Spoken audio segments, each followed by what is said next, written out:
I'm playing with EverWebinar now. I'm going to be staging those. All right, then. So we are live. Great. Thank you so much to everybody for joining us. I'm here with Loren Grey today. Hey, Loren, how are you? I'm very, very well, Jeremiah. Thank you. Thank you so much for making time with us. And for everybody who doesn't know who Loren is, let me give a quick introduction. Loren is a real hospitality expert. This started from a very, very early age. His mom was a head waitress at a five-star, fine dining establishment at a time when they didn't have women in fine dining. So he learned hospitality. He learned what it really means to serve and to elevate the guest experience to a sublime level. So they come back, and so it continues to make a successful business. He understood this from a very, very early age, and he's taken that and he's used it in his own businesses, owning restaurants, working with lots of different brands of hotels, all the big names all across the United States and also internationally. And we're really lucky to have him with us here today to answer our questions. He's also a speaker for the Rocket, which is Revenue Optimization Continuing Education Training Series. He travels all around the United States. He's got that coming up in Austin pretty soon. And, the list goes on and on and on with his accomplishments. Specifically here today, we're going to talk about how to stay in front of your best prospective guests, how to target, how to strike up a conversation, how to engage. And that's really, really essential, because that is what separates you from your competition, right? That's what makes the competition irrelevant if you have already established that relationship. So let's get that going. And just a quick housekeeping note, I've made the comments private, so you can ask anything you want. Don't worry. Don't feel shy about asking anything. Just as Einstein once asked, hey, why do the stars sparkle? Sometimes very simple questions can lead to very, very great, profound discussions. So shoot those in anytime you want. I know I will be. And with that, I'm gonna kick it off with a simple question, Loren. Would you mind defining for people the difference between inbound marketing and outbound marketing for people in the hospitality industry? What's your take on it? What are some common misconceptions? And how do you approach that in your own business? Sure. And I'm glad you are continuing our conversation we had the pleasure of starting this morning. We had some fun dialogue, literally talking about inbound versus outbound, because it was inspired from a conversation we had about can you create demand? And there's an argument over here. Excuse me. Sure. So there's an argument for both sides of being able to create demand. There are those that say that demand is what it is and that you can only cater to it. Make sure that you are in front of that demand as it comes your way and that you can't create more than that's already there. And then there's the other counter-argument or discussion to it that you can, in fact, create demand. So before I get to answer a little bit about the outbound versus inbound, because it's also sometimes confusing to people what the differences are, actually. And I think you did a great analogy with the steak as to whether somebody's hungry for lunch and thinking about a steak, or somebody that just had a steak and they're thinking about buying one or getting another steak, as a good way of looking at the difference between the two. But when it comes to demand, I would propose this to people that are listening, that if I told you that I had a wonderful farm of about 400 acres located in a beautiful area of Colorado, and never having done this before, I'm offering you the chance to come with your tent and just pitch a little space over there. I'll charge you for it. And you just get to camp on my land. How many people would be interested in that? Probably a couple, maybe a few, thinking that'd be a unique opportunity. But getting that message out would be a lot challenging, because you really don't have a defined market. You don't know who really would be interested in that. But if I then told you that by so doing it on a certain date, you could watch the total eclipse. Now all of a sudden there's demand, and you have created interest in a product that didn't exist by featuring the uniqueness of what it is you had to offer to a group of people that before that would not have considered you of interest at all. So German Woodstock is a great example of it. From nothing comes something. So before we talk about inbound, outbound, I really would like to think that you can consider the fact that if done well, and what I mean by well is looking at whom exactly you're looking to get your message to, which is the first of two parts of the conversation we'll have today. By defining whom it is you're getting to is the primary first step to then determining how it is that you're going to then derive that message in front of them, which is the gist of our conversation today. How do you get in front of your market? If you constantly advertise, and I apologize if I look to the stage left, my camera is down to the lower right, and I'm soon to be sharing a screen. That is why I'm looking up in that direction. So pardon me that I don't look directly at the camera for you at the time. If you're looking to send a message out, 20% off November 1st through the 15th, 20% off November 1st through the 15th, you're really creating white noise just as much as we watch used car ads or car ads on TV. Until you need to buy a car, it's not that you don't know the ads running. It's just you're not interested in listening because you have no interest. But as soon as you need a car, then you listen to every ad. Why? Because you are now that target market to that process. You are the definition of why that ad's there. I mean, there was an old saying that 50% of my advertising works. I just don't know what 50%. It really is that you have to constantly saturate. And that day has passed. Our ability to finite our messaging and finite to the audience in which it's being received is better than it has ever been in our entire existence. It is an absolutely amazing time to be not only in hospitality, but to be in marketing for hospitality, because I don't have to waste people's time not interested in my product, or better yet, I don't have to waste my monies getting in front of people that are not interested in my product. But the key answer to that statement is, what are those people? So going back to your inbound, outbound question, am I talking to the people that are needing to be exposed to my product? Or am I talking to the people that are familiar with my product and are, or at least in its location, and are looking to take advantage of what product I have to offer in it? Approaching inbound and outbound are similar in its approach, but different in its methodologies. Because as much as you're defining your audience by first discovering whom it is you're speaking with, you then have to create a difference between what is then being said to them. So a little bit about I would like to talk about today is things I get asked about persistently, and that is, that's great. I know Facebook's out there. I know that Twitter's out there. I know the Instagram's out there. That's all social stuff. I know PPC's out there, and emails are out there. But what do I do? I mean, where the old adage, how do you eat an elephant? Well, one bite at a time. And to not think that Einstein is not a great quote for the day, when you get yourself into trouble not knowing what it is you're doing. Einstein made a wonderful statement, and I'm going to chop it up a little bit because I won't say it word for word. You can't solve the problem you got yourself into with the same logic that got you there. It is my kind of default process that when I paint myself into a corner strategically with marketing, thinking that I'm so absolutely right with something, and yet I can't seem to find the solution, I realize that I have created my scenario because I'm brought myself to a problem, but I'm trying to use the same logic to get myself out of it, and it doesn't work. You have to rethink your logic. So I'm going to ask you today, as we discuss this, that we're rethinking our logic. We have to take some aspects of our traditional marketing sense and bring it into a new technology usage. That there's old marketing skills. There are still traditional marketing skills, awareness and understandings that need to be used, but with now more non-traditional technologies, social, paid services, and what have you. So with that, I want to kind of give you a little sense of the means to discover what it is that you can find out about your market for yourself, and also what tools could be used for it. And again, not to keep making predications to things, I want to make sure that we understand the context of what it is that we're approaching this as.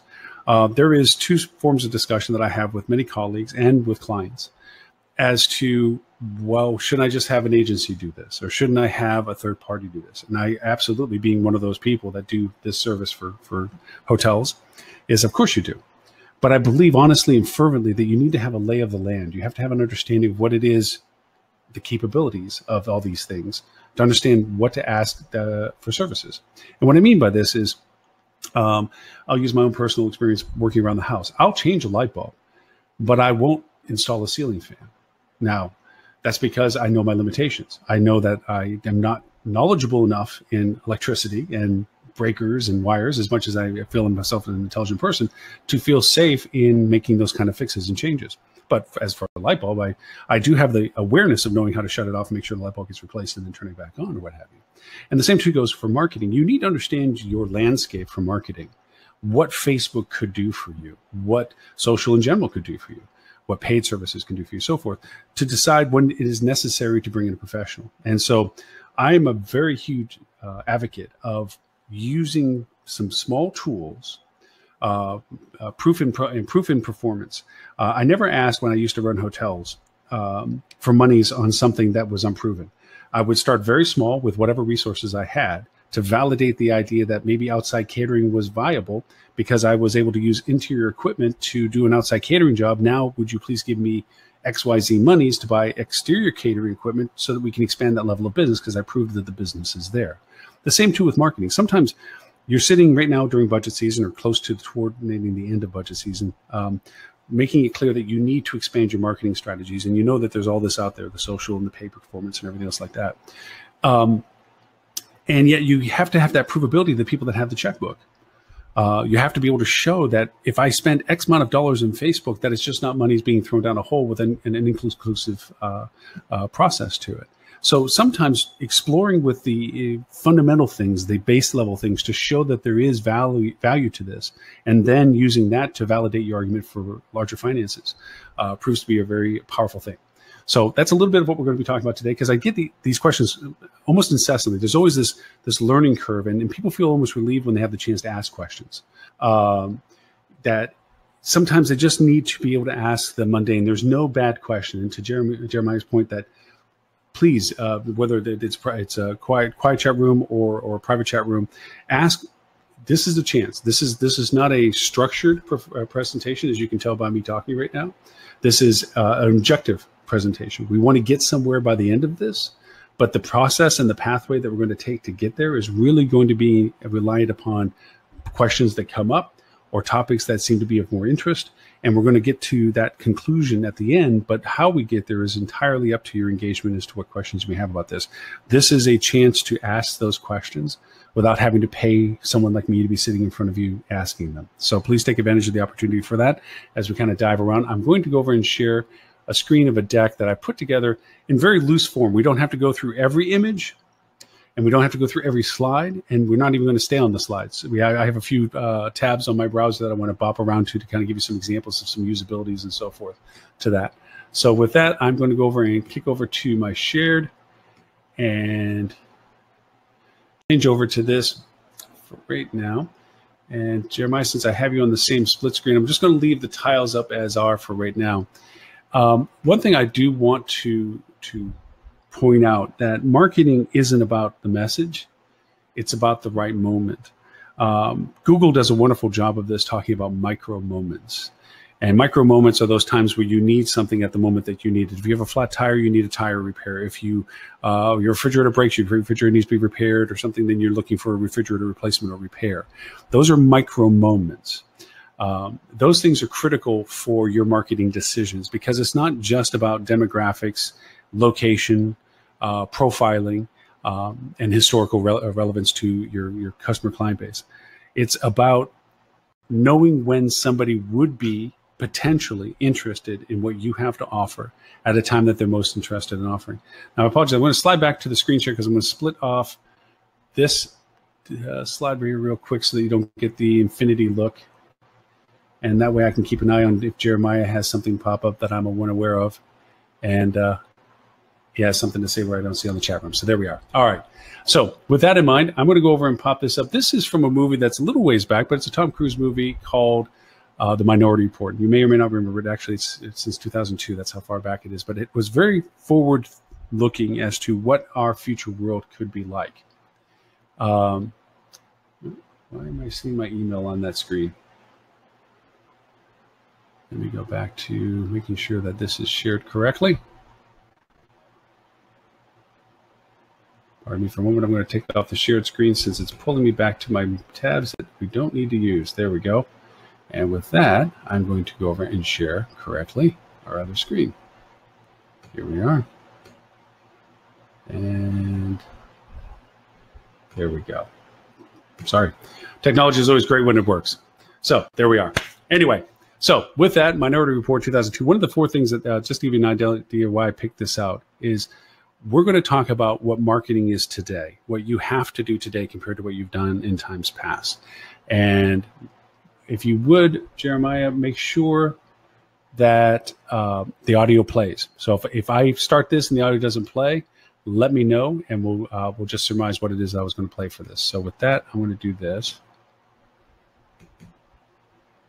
Come on.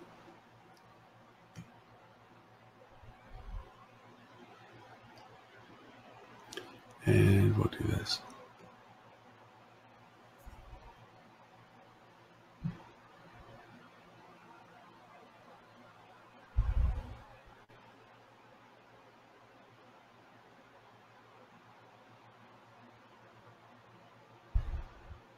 I don't see your screen changing.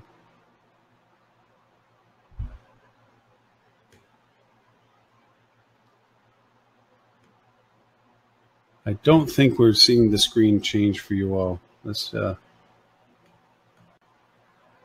back to doing this where the screen is correctly shared.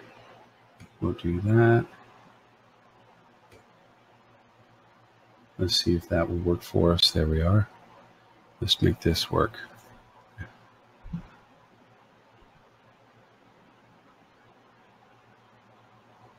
And Jeremiah, can you confirm that you're hearing the audio?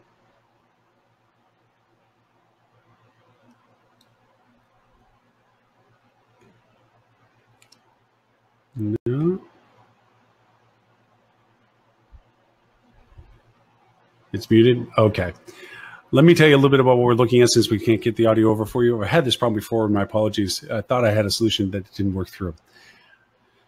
So what we're looking at here is that this girl that's with Tom Cruise, and we'll pause here for just a second, is a clairvoyant. She's able to see in the future. And from that, she knows where they need to be at exactly the right moment not to be discovered. They're being chased by police because of this plot line of the movie itself. And I don't think we can meet with that, but let me just check real quick. Nope, we're looking good for that. I thought I checked on your idea that it was muted from here, but let me just check real quick. Nope, it's on. Unfortunately, it didn't convey like it worked last time I did this like that, and it didn't work this time, so I apologize. So anyway, so the idea of this is that she is, they're trying to get away from the police. The police are chasing them. And as contra as it seems to Tom Cruise's character, they're in this middle of this shopping mall. Little did they know they don't exist almost anymore. And the police are about to surround them. And from that, she's telling him to do certain things because she knows what's going to be happening in the future. So here's all these police. They're running around. They're in the middle of nowhere. And he doesn't understand. Wait a minute, what are you talking about? That we're going to get captured here. I mean, we're in the middle of an open place. All the police are coming around up top. And then all of a sudden, just at the right moment, when they go to look, the balloons are blocking their view. Now, why I did this slide was to make a point that Google has a statement called ZMOT. And if you're unfamiliar with that statement, ZMOT is the zero moment of transaction or transition. Depends on whom you speak with in that point. And it is Google's interpretation of, out of all things that happen, it finally gets to a point where a person makes a choice. And that choice, that ZMOT, the zero moment of transition, is the moment of acquisition. That's when they click the buy button. That's when they click the book button. That's when they click the action button, or they act on what they've discovered. And from that is the basis of the marketing strategies, this micro moment mentality, which is to say, it's not so much that perennial 20% off November 1st to the 15th, 20% off our best rooms, buy now, save later. It's none of that rhetoric, that white noise. Instead, it's about knowing that in a demographic area, geographically, of a certain type of person that's interested because of things that you know of your guest database, those people in that time are interested in a certain type of offer from you based on what you're presenting at a time that they're most relevant on a platform that they're using at the time. Now, that's a great statement. It's wonderful to think that that is our world. But the reality is, it is our world right now. It is that place, that ability that we have. I'm going to end the show here so we can kill the screen. And I'm just going to confirm that the right screen is up, which means I'm going to take off our screen share and then turn it back on to make sure we have the right presentation screen on this. And rather than keep going back and forth with this, since the videos, I want to go over and just run from the deck here, Jeremiah. I'm sorry, the screen will be a little bit smaller for you to see, but it'll have the same. That way, it'll be a little easier for us to do the transitions from one to the next. So with that, I'd like to make a few statements out of our process, and I'd like to get into a sense of why everything I just said as a statement of what we're capable of doing is a reality. So first statement, American Express survey commissioned last year, consumers illustrated their demand on more enriched lives and personal fulfillment through experiences and learning. Over 72% of respondents said that they would rather spend money on experiences than things.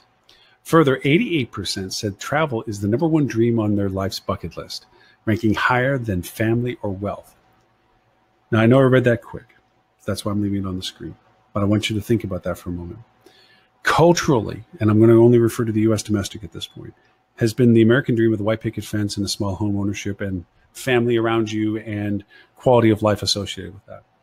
The dynamics of our world have changed so much, and through unfortunate circumstances like the crash of '08 and so forth, our perspective of value has changed so much that 72% of U.S. respondents, said they would rather spend money on experiences than things, which is the quintessential marching rights of what we call millennials, which I hate using the term because it's not a definable term just by age category, but it does have a reference point in how we refer to things, so I'll use it.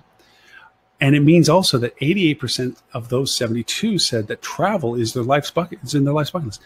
We're in the best industry at this point, with the best technology at this point, to satisfy the greatest interest in our entire cultural history so far. No longer is it about having a plot of land in a certain location, but enjoying life for what life is. So we're in a great industry to do that because people want to travel. 88% of the people that responded want to travel. So what do I mean that we are in that great opportunity? How is it that we can take the right person at the right time with the right offer, with the right message, and make all that happen, besides just saying it'd be cool to do? If there are those that are following on this, go take your iPhones. And Android, there is a method of doing this, and I apologize, I didn't want to have a cluttered screen of Android and iPhone descriptions on this. But for those who have iPhones, if you would follow the prescription here on the screen that says, if you go to your settings button, if you open up your iPhone, go to the settings. And I know it seems contra, right? Here I'm doing a conversation with you, and I'm asking you to use your phone. But if you go to settings and you select privacy, now you scroll down and hit privacy, and then you hit location services. And then you scroll all the way down, which is quite a scroll actually, to system services. I'll pause there for a moment. And then in system services, and this is a longer scroll all the way down to the bottom and press frequent locations. And if you would, look at the history section. Now, if any of you have done that real quick, and if not, I'm still going to tell you what you see. You can put it into the chat room if you like. But let me tell you what you do see. You end up seeing a map. And on that map are circles of where you have been, and a number, and it's the amount of time that you spent in that location. Now that's your phone, and that's what the phone is sharing with you, that it's aware of. It knows where you have been and how much time you spent being there. And you may be asking, well, other than being spooky, what point does that make? And the point that it makes is that there is a massive amount of data that is being accumulated by you and about you, being used by those who you use services from. We have several large entities that are pretty much mitigating our existence online. You look at the Googles, the Amazons, the Apples, and so forth of the world, and they are the primary Microsoft driving forces as to what does and doesn't get done. This is surface data. There's so much more data that is known about you from beyond this type of level. Your phone knows a lot more about you, and that's just your phone. So now I want to scare you a little bit with Facebook and what Facebook knows about you. And Facebook, you may think, well, I don't put my birthday in. I put a different birthday, and I changed my gender. I'm not even the same gender, and I don't have any accurate information. I don't have any what school I went to or what job I'm in or nothing. I just make all this bogus stuff up so that Facebook doesn't know about me. Well, it does, And it's not because of what you don't provide it, it's how you act in that ecosystem for them. What pictures you like, what friends you like, what your friends like, what your friends share, what you share about your friends, what you engage with, what you comment on, what you respond to, all of that data is accumulated by Facebook. And in so doing, it creates a digital avatar of you, a persona that doesn't necessarily have your name. At least Google and Facebook and all the rest of them say that they don't keep track of you as an individual with it.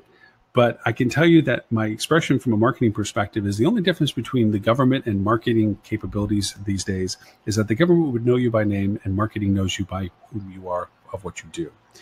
I had many times before jested 4 years ago that with Facebook's new ad manager and power editor, which we're going to take glimpses at in a little bit, that I could, and this is not anything in ethnic other than to show the diversity of the individuality that could be created, I could chase down a one-armed Hindu male in Amish country looking for Tex-Mex food. And I could create an ad in Facebook that would literally have an audience that would fulfill. And that was 4 years ago. I would now add to it that I can say that who has also 2 daughters, one of which is in college, going to Penn University, that drives a BMW that's at least 3 years old, of which the family owns at least a house that's worth $1 million that they've owned for at least 5 years, with a family income of at least $150,000. And I would still have an audience in Facebook. That is the diversity of the data that Facebook has available in its ecosystem about its users. Then when you add the fact that they are collaborating with several other data sources in the world, from financial to medical and so forth. Now, again, not with the individual identity attached to them, but the digital avatar, the persona of whom that person is. When you applied for a car loan, when you tried to purchase a house, when you try to get certain medical things taken care of and so forth. And all of that data is accumulated into a predictive modeling, artificial intelligence way world of it. Then you're looking at the fact that Facebook has the ability to really target in the ways that I described to you. If I can show, let me make sure that, yeah, I'm gonna make sure that my screen changes for you so that we're not getting a, okay. And there we go. All right. So let me show you a little bit of just to, oh, there we are. Let me go there. All right. So this is, screen share is not splitting screens. Apologize. I'm going to turn off the screen share and change it back onto the screen that I need to do. There we are. Sorry. Slow technique for changing screens for you. So here's an example, and these are all dead campaigns that I've had, so there's nothing that's proprietary to splinter off here.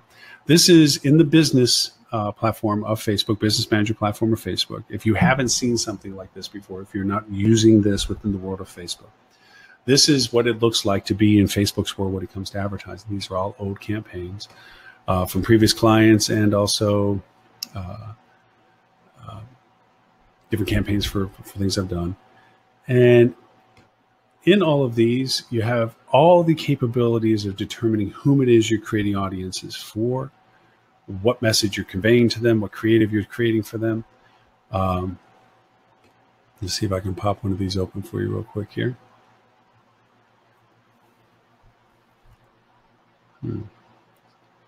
It's seriously waiting or not waiting here. So here it comes up. The idea is that really just to show you a little bit of the navigation capabilities that exist within Facebook, because I'm about to show you what you can use with this tool. And I think it's going to take us a little bit more time than we want to spend waiting for the screen to show up. So we'll skip that for now and just get back to usabilities for you. And that will mean us changing screens again. And going to this. Here we go. All right, back to the screen for this. And I apologize, we probably have a slow bandwidth on my side, which is creating Ads Manager's slow load, and I don't want to waste your time with waiting for that to load. So we are going to go over and put this back into presentation mode. And I'm going to make sure that you get put into the presentation mode as well.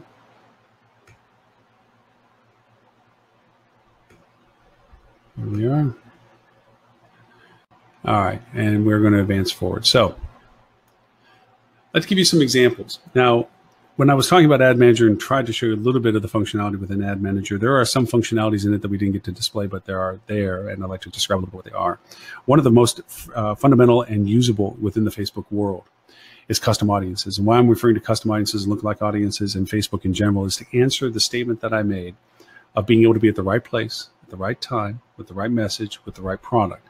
It's something that is persistently, consistently asked of any client, of any hotel that I've worked with, is it's great that those things are out there, but how do I do that?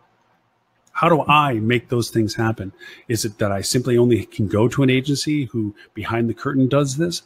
I'm going to describe to you how you can do this for yourself, and not for yourself in replacement to agencies, because at one point it begins to be necessary to have an agency, a third party, or support system that is professional in this field, because you have to run a hotel or run a restaurant that is dedicated to doing these things, because nuances begin to come into play. Business cycles, product offers, platform usages, expenditures, marketing monitors, and so forth that you just don't have time for. But up until that threshold, you have these capabilities. Right now, these are things that you can do. One of which, one of the most fundamental things you can do, is using custom audiences within Facebook. You as a Facebook user can create, if you don't already have a page for your business, a page for Facebook for your business, of which you can go in for free into Ad Manager and create a custom audience. How do you create a custom audience? Custom audience is where you take a database that you have of email addresses, and simply email addresses, no names, no nothing, just email addresses, and give them to Facebook in the Ads Manager that we were trying to display, and say, Facebook, of this list, whom do you recognize? And Facebook's going to come back, and you don't have names and you don't have individual identities. You only have the data associated with all them. All that stuff we were talking about age and categories and demographics and locations that you're in and everything else. All the knowledge that Facebook has about those individuals is now usable, filterable information for creating ads associated with them. And we'll get to why that's important in just a moment. But first, the custom audiences. Custom audiences means now, if you had people that enjoyed your business, previous guests, and gave them to Facebook, say you gave 1,000 names, make it even smaller. Make it that you give them 500 names. And of the 500 names, 250 of those Facebook recognizes. Well, now that's a custom audience of people that had stayed with you at your hotel. So now you could create an ad that says, everybody that lives in Philadelphia, out of that list, I want to make sure they see this ad on Facebook. And you make whatever ad you want to tell them about coming from Philadelphia to you. That's great. Now, you can also create custom audiences from people visiting your website. You can put Facebook's pixel on your website, and they will track who visited your website, on what page, for what reason, and what terms. And then you use all of that data to say, everybody that visited my wedding page, make sure they see an ad about some wedding offer I have or some wedding opportunity that I have, since they were obviously interested in weddings at my hotel. And you can create audiences like that. But the real power of the custom audiences beyond that simplicity is the lookalike audiences. Now, it used to be a very expensive thing to try to do. American Express would come in and say, hey, we'll take everybody that used American Express at your hotel, and we're going to make a lookalike audience of everybody that's just like that has American Express, and we're going to send whatever ad you want to send to them for $40,000. That's not exaggeration. That's literally baseline price tag that used to exist for lookalike audiences with American Express.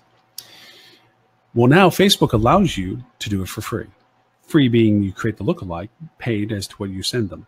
And what I mean by this is, with that same custom audience that you had given to Facebook, you said, hey, Facebook, say for instance, the audience was little. Say you had 1,000 people that were in a custom audience. You said, hey, Facebook, can you tell me how many people in the United States are within 1% exactly the same as this custom audience? Meaning, out of 55,000 points of individual information references, Facebook can give you an audience of people that are almost identical, within 99%, the same as the people that have already visited your hotel. So why is that important? Well, if these certain type of people stayed at your hotel and enjoyed it, then that means all these other people that are almost just like them are probably going to want to enjoy staying at your hotel as well. Now, keep in mind, they may have no interest, going back to Jeremiah's original question about outbound versus inbound, demand versus creating demand conversation. They may not have an interest, or they may, because they have yet to discover you, have an interest. I mean, after all, they're almost identical to the people that have stayed at your hotel. So now you have this massive list, tens of thousands, if actually not millions of people that are all that information that Facebook knows about them, as much as they knew about your custom audience, okay, is knowable by them. So now you have all these people that might be more likely to go over and be interested in your product because they're very similar to the people that have already been interested and used your product and liked your product. So now you have this massive lookalike audience, and you can take that lookalike audience and create ads for them. Now, how do you create ads for them? Well, all that filtering that we were talking about, the example I gave about Amish country and everything else like this, goes towards now your traditional marketing knowledge, which is, what do I know about my guests? Well, I know that the guests that arrive at my hotel in September tend to be not with kids in school because school's in. They tend to be from the Northeast. And if I look at my guest folio history, they tend to be from Philadelphia, Boston, and Syracuse. Okay. And if I want to be including revenue management, which is a critical component to the strategy, I know that those markets, the rate resistance is this rate compared to my ADR that I'm looking for. So then you begin to calculate, well, how much business would I want from this Philadelphia market that is $10 lower than the ADR that I'm trying to get for as base business compared to the amount of business I'm going to get with Boston, which is $10 over my ADR. How much can I get out of that? Then you look at the channels that are being used in market. Is it Facebook? Is it PPC? How much money is, and what's my conversion ratio? If I get a 2.5 click-through rate and I get a 6-to-1 conversion, you can begin to math out actual revenues from actual spends in actual demographic markets that you have historically been successful in for actual timeframes that you know that the highest interest is in from people that you've not yet met. So quite literally, you're advertising to hopefully the right people at the right time with the right product and the right message. That is reality right now. That is our world. That's just Facebook as an example. There are ways of doing that with Google. There's ways of doing that with Instagram. There's even ways of doing that with Twitter. Each have their nuances to tools and technology, but fundamentally the process is still the same. So I'm just making sure that I'm not missing anything Jeremiah is saying. That time, right place, okay. So with that, let me go over and give you some examples of what we're talking about. I had a client, and they were a high-end client, high-end resort, private membership, and they decided for the first time to offer a summertime membership. Now, this is a very affluent market, affluent resort, not your common folk. As a matter of fact, it was $50,000 a year to just join the general membership, and you had to spend $1,000 a month in membership, food and beverage, and so forth.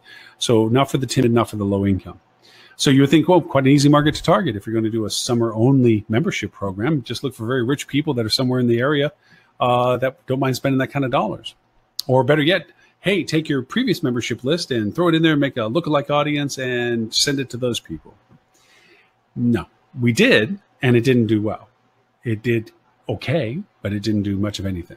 So what we did do was, unlike just looking at what people were similar in, we looked at the similarities of what they were interested in.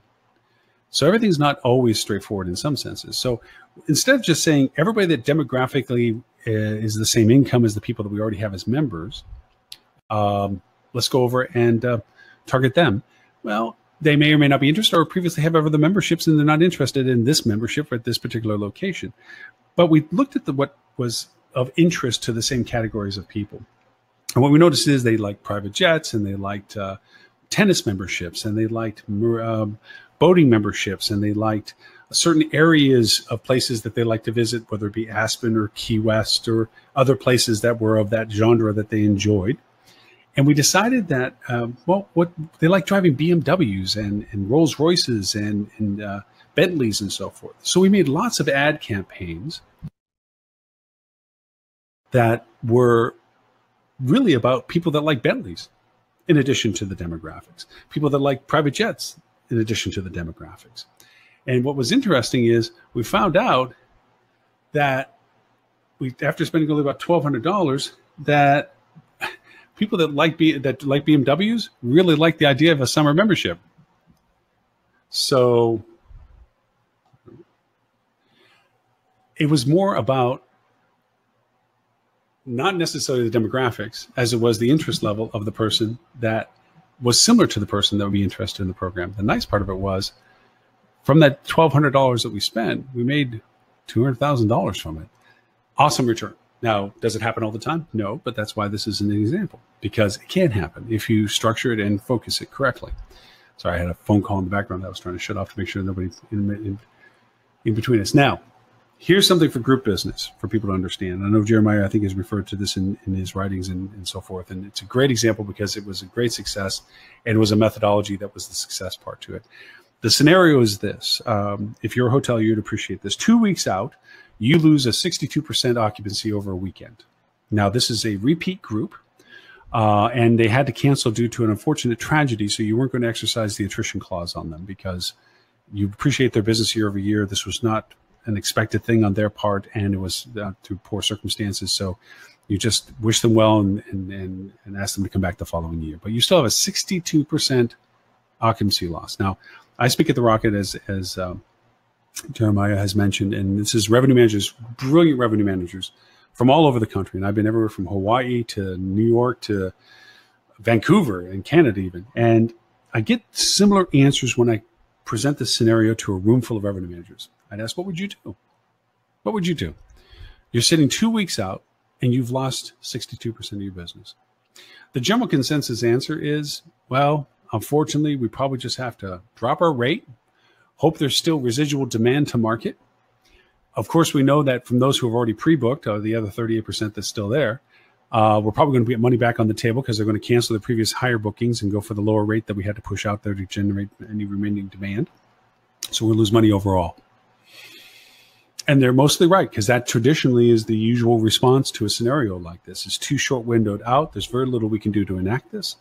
But if you think to a little bit of what we've been talking about so far, okay, a little bit about being at the right place at the right time with the right people. Let me play a different scenario for you on this. What we did was we asked the hotel for everybody that was currently on the books for that weekend, the emails that they had, and we created a custom audience of those people. We then also took everybody that was within a geographic 150-mile radius. How do we know that? It's because there were people that had stayed with them, so we had them in the guest folio, so we had their addresses, and we just made sure that out of that, they only qualified by a certain zip code. And we took all those people that were in those zip codes. And why only 150 miles is because that is usually a drive market of 2.5 hours. That's about the extent that most people will go for a short trip where it's not too extensive. It can be longer, but that's usually a nice safe point. And we took that database of emails and put that into Facebook as a custom audience. Then we took everybody that stayed the same time last year, outside of the group, obviously, and sent them, well, actually not outside the group, we actually included the group, and everybody stayed the same time last year and made a custom audience out of them. Okay. Why? Well, obviously they had stayed last year for a reason, whether it be outside of the group's interest or for other events, just for local events or what have you. So we made the custom. So we had 3 custom audiences: people that are already on the books, people that were within a 150-mile radius, and people that had stayed same time last year. The first custom audience, which was the people that were on the books, we made as a negative audience, meaning what we're about to do, they are excluded from. They are not going to see what we're about to do.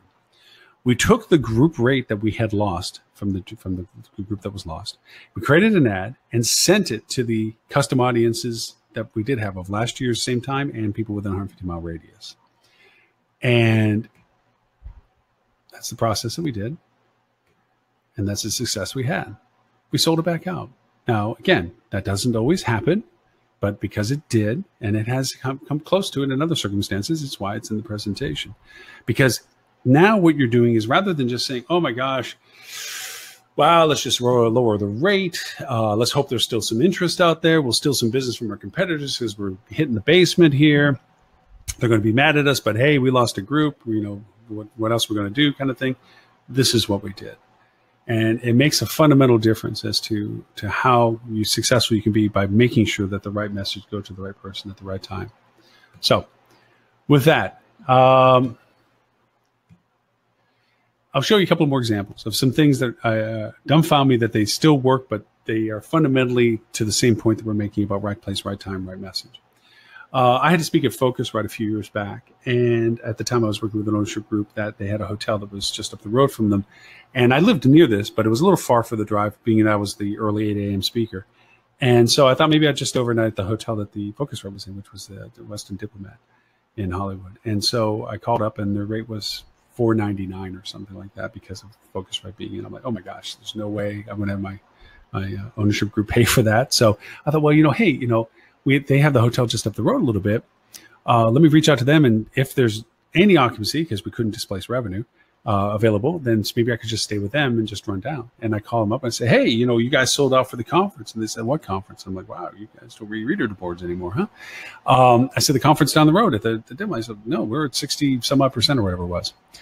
I'm like, you're kidding me, for the whole week? Yeah. Wow. So what I did was I made an ad where, and keep thought of this process and think of your own Facebook habits. When you work for a company, ironically, most people tend to follow that company. So that turns into a filterable thing. You can say people that work at the XYZ employment company, what have you. Well, in this case, I took all of the people that liked Focusrite because they were coming to the conference. So they liked the Facebook page to keep up with it.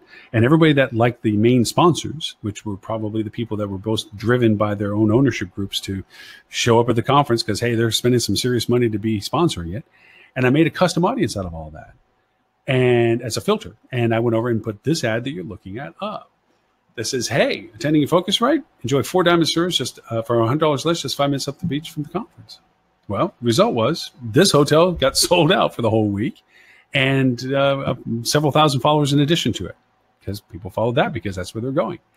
So we thought 1 year, great. Now, Focusrite tends to go back repetitively to the same location. Every time they've gone back to Focusrite, this formula has worked. Why? Because we're tailoring a message to the people most interested at the time that they're most interested in it. Another example, a little bit more close to home when it comes to restaurants. In Florida was a restaurant that was in a very dense downtown area. It was nicely located on a beach, had been there and established for over 30 years. They just went through a multi-million-dollar renovation, so it was beautiful, pristine, well-established, beautiful location, great food, great reviews. Everything was fantastic, except for their Friday nights began to thin out. They weren't getting the happy hour crowds anymore. They weren't getting the band's attendance anymore as much as they were in the evenings. That's because there was 71 other restaurants that could be walked to from that location because of the density in the market. So obviously the currency of the realm, so to speak, would be the fact that once you parked, that's where you stayed for your entire evening because you could walk anywhere in between you wanted to go to. So this is where old school marketing comes up with new technology. I used to own restaurants, and I knew that if I wanted a good happy hour, I need to make sure there was a lot of young single females during happy hour. Why? Because all the young single males want to be where the young single females are. Now, this used to be done by ladies' night out or 2-for-1s for ladies or ladies drink free. And tell me if you haven't heard these things before, because that would solicit their participation. Well, we now live in a world where a person could walk in, see the place dead quiet, and simply text out or message out or Snapchat out or Instagram out or anything out to his friends. Place dead, pick another. And you would never have known you just lost your crowd push because somebody who beat the crowd, the people here they were meeting, saw it and said, not here, let's pick someplace else. And back in my time, I didn't have that problem. People, when you said you're going to meet somewhere, they didn't have mobile phones. So a lot of times they just had to wait till everybody showed up to say, yeah, this place is dead. And during that time, you hope there was enough people that showed up with the same excuse that eventually there was enough people to say, yeah, let's hang out and stay. Now in our world, that doesn't exist. So we thought in order to help this restaurant on a Friday night, that we would go over and solicit via Facebook for free posting, okay? We would filter all females, 24 to 34, because that was the age range of, you can figure that out, that indicated they were single. They liked live music because we had that as a component to the Friday evening. They were within a 5-mile radius. Now, this is what's called proximity marketing. You can actually define this in Facebook, a distance from your address. I'll tell you some interesting ways to use that in just a second, in addition to this one. And we posted, or scheduled to post it Friday at 5 p.m., which is that magic moment of time of, okay, I'm leaving my office, I'm leaving my work or whatever it is. I'm thinking about happy hour, meeting some people, what to do, and boom, this thing pops up as a post. And in the post, we said, hey, show this to the valet and get free valet parking. Well, the parking lot held 150 cars. At 5:45-ish, we had to actually take the post down because the parking lot was full. It was full of single, female, 24 to 34, who liked live music, sitting in the bar. Well, guess what happened? All the single guys found that out pretty quick because the same instance of walking in and finding it dead and texting your friends that, hey, pick another place, is the same logic of dudes, this place is kicking. Come on over here. Plus, not to mention the girls would share with their friends, and you get that. So work the system for you, not against you. Boom. We did that. And we thought, wow, lightning in a bottle, that's going to be hard to do a second time. Anytime and every time we wanted to do it, with variations on income levels and interest levels and employment levels and in company levels locally, where we said all legal consultants or legal aides, all medical professional, we could change and tailor it whatever way we wanted to identify more niche interest groups. Because remember, from hoteliers, you used to go over and do blitzing a lot, which said, hey, let's go over and get all of our sales team together, lay out a map on the wall with pins, and we're going to take people and we're going to run around to office buildings with bags of cookies, and we're going to try to get past the gatekeepers to the decision makers of who rents or who gets hotel rooms for their trainees or their visitors or what have you. You don't have to do that anymore. You just have to go over and say, hey, all employees of XYZ employer, take your top 10 employers in your market and just simply go over and say, hey, we got an offer for you. Local negotiated rate. If you are employed by this company, you get this rate at our hotel. And if you have multiple hotels in multiple locations, you even have more of an opportunity to say, hey, because you work in this company in our backyard, you get to stay at all of our hotels with this rate. These are the tools that are available now. To go back to boy, wouldn't it be nice to do the right thing at the right time, at the right place with the right people? You can. And this is just Facebook we're talking about at the moment.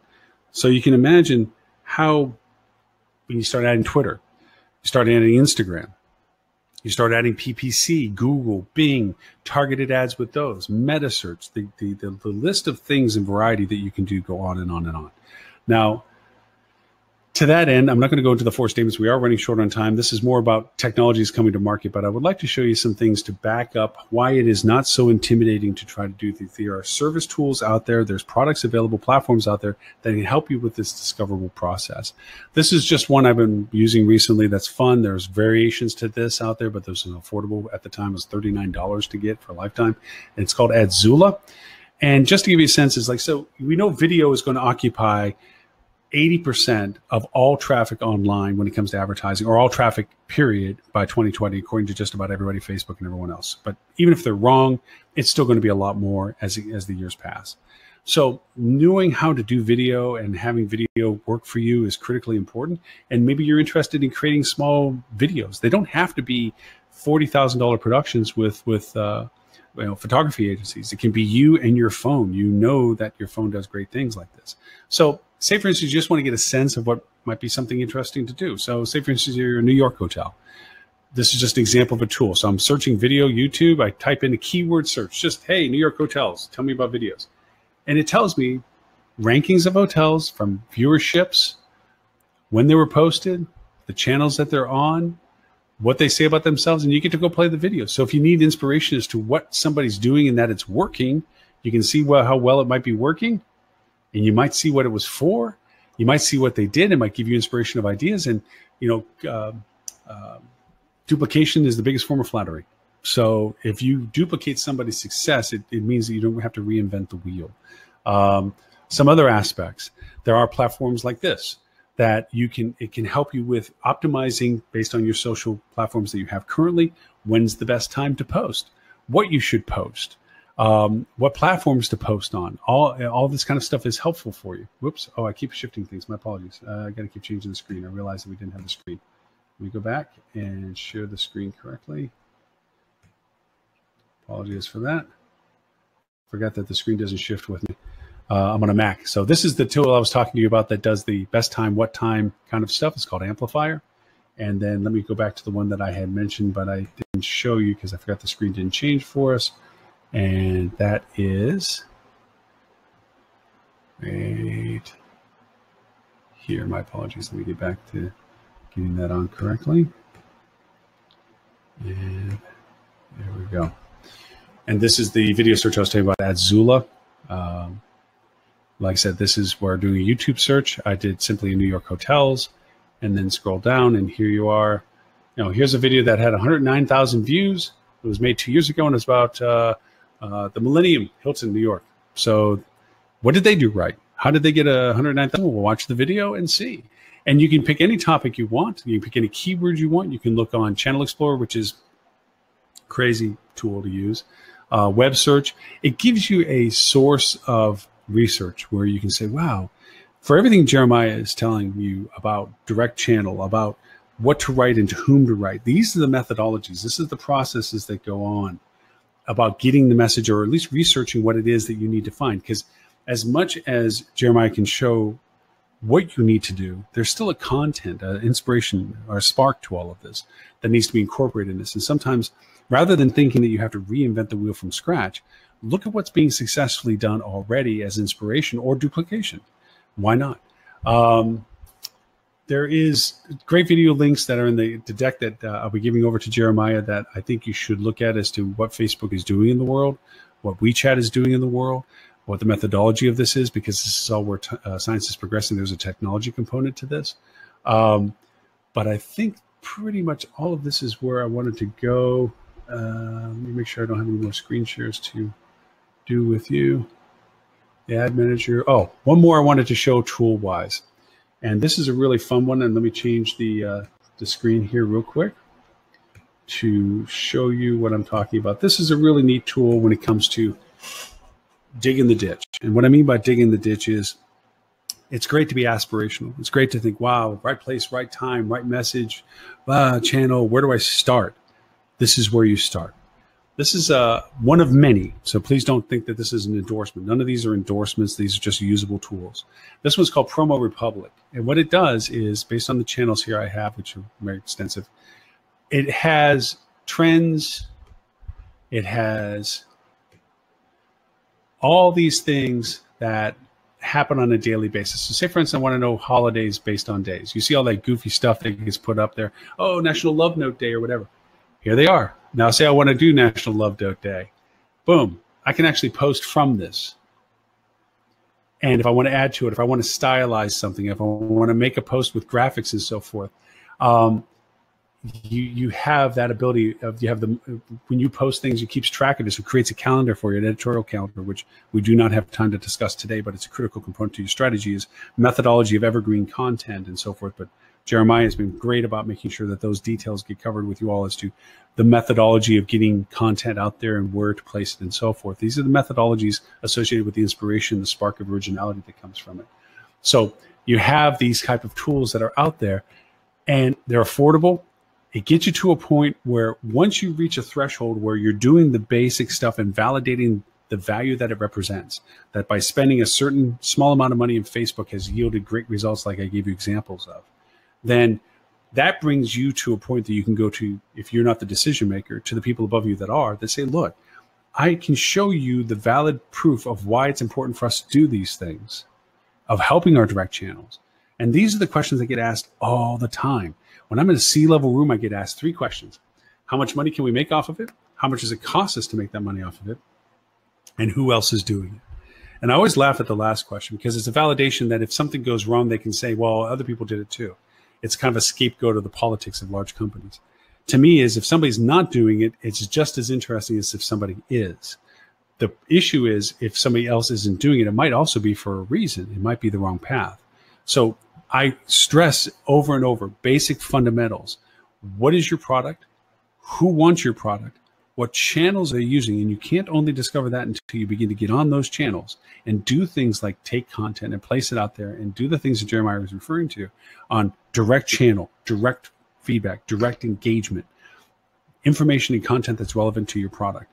And these are the channels, and this is what you pick, and then you see the engagement it creates or doesn't create and learn from it, modify it, and reapply it. It's a persistent circle of activity for that. So, Jeremiah, I think we're at our hour. I hope I didn't ramble off on too many other things. I know I kind of didn't take a peek at some of the shows. So if I missed questions, I apologize. I kind of went off on my own little communication world. Excuse me, I'm choking because you blew my mind.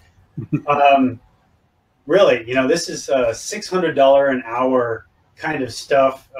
Actually, no, more like 6,000, right? Somebody comes to a conference and you will change their business with these realizations. So I really want to say thank you to Loren. Thank you to everybody who came in here too. Sign up for his weekly webinar that he puts out. Just go to hospitalitydigitalmarketing.com. He really has led an amazing conversation over the past 2 years that has been on the forefront of technology in the hospitality space, developing, you know, the tools, but also the philosophies that you need to go after bigger, better, stronger business models. And I just wanted to say, Loren, your analogy of changing the light bulb and installing a ceiling fan, that was pretty fun. And I just wanted to add one point on that. You also talked about discovering lightning in a bottle, right? You know, discovering lightning in a bottle. And I want to say to everybody listening here, you might think that we're talking about the marketer's holy grail, which is to serve the right ad to the right person at the right time on the right medium. Well, when we're talking about that, that's the holy grail. That's a very faith-based marketing. What Loren is talking about here, I think, is more like a mathematical discovery, like the Pythagorean theorem of marketing, which is the right business intelligence coupled with the right predictive certainty, which comes from testing, which comes from the amazing targeting abilities that he just showed you, equals ROI. So you can look at a situation and you can say, yeah, this is about how much we're going to get out of this campaign ahead of time. And that is just light years ahead of the faith-based marketing, in my opinion. So you really blew my mind here today, Loren. I really appreciate all your time, all your insights. And for anybody listening to this or even listening to the replay, you can still add a question to the chat box, and we're going to get that. The system is going to forward that to us so we can continue the conversation. And hey, you know, join Loren's newsletter, join his webinars every week, and he'll get to those, right?